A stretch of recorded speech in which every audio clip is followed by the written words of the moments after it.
جبات الخشب. توصية خاصة من أسماء الأسد بالقضاء على الاتحاد النسائي في جبات الخشب.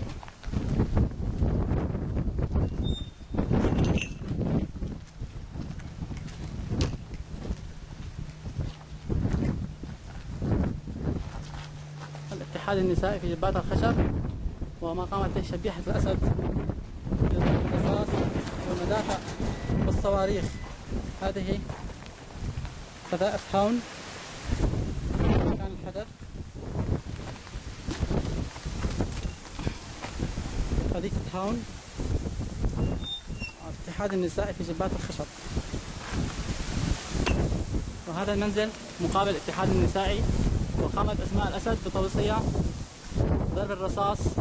هذا ما فعلته أسماء الأسد